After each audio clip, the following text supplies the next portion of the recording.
It was a week before my high school graduation, and I had my whole life planned out for me. My parents had finally let me go on a camping trip with some friends, so we went out on the lake after the Strawberry Festival.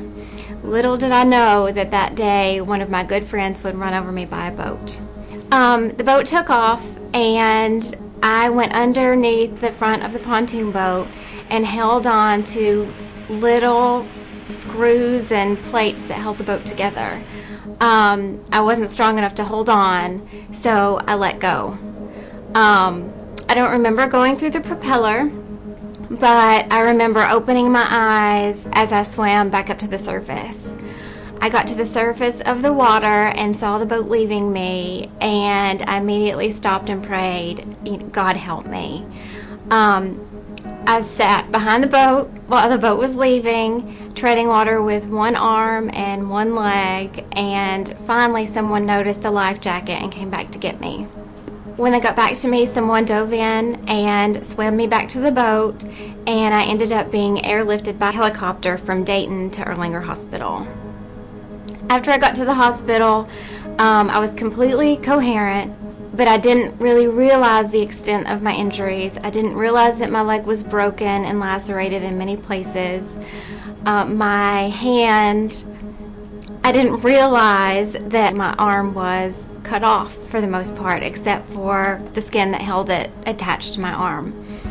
So I was called to the emergency room at Erlanger Hospital to evaluate a young lady that had been in an accident to see if we could include her in a research project. Arrived in the room, I found a young teenager laying on the stretcher with a near amputation of the right arm and the right leg lacerated badly, nearly amputated in several places. Nerves were destroyed, as were blood vessels. It was an arm that probably should be amputated, and that was at that point the idea of the surgeons. I asked what happened, and they said shark attack. Throughout the couple of weeks after my surgery, my dad had talked to the doctor several times about, the doctors encouraging them to let them go ahead and take my arm off. Finally, my dad had absolute faith that God was going to take care of this and that I would keep my arm. I don't remember a whole lot about that week. After I came out, it was the Friday of my high school graduation. They thought something was wrong.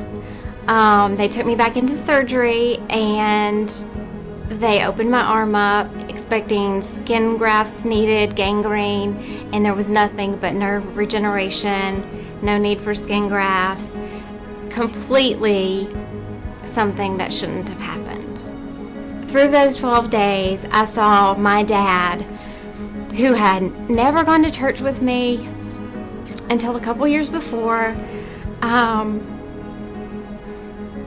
He finally loved Jesus. During my nearly week stay in the ICU, I was not coherent very often, but my parents would come in and I would tell them that an angel came to see me. And they knew I was on a lot of medication and that I wasn't thinking straight. And finally one day the angel left his business card. So I went into a regular room, and my dad said, well, let's call the number on the card and see who this is that you think is your angel.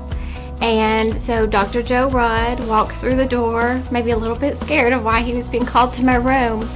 But he was my angel. God sent him to me. He knew I needed him.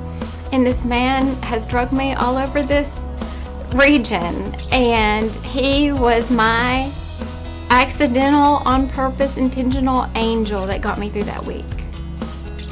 Rachael has been one of those patients that has defied logic in medicine. It's one of those patients that you cannot deny an act of God in their healing. I've seen several of them in 26 years of working with trauma patients. Rachael herself, the fact that we became close friends because she thought I was her angel, which no one cannot be your friend when they call you an angel. My entire life, people have asked me to give my testimony, and before this, it was just normal. I, decided I loved Jesus when I was 7 years old, and I grew up in church, and I didn't have a story to tell. And now I have more than a story to tell of the miraculous things that God has done in my life, but more importantly, in my family's life, my dad, the people who have watched me go through this. If you were to ask me again if I would do this again, I would do it again in a heartbeat.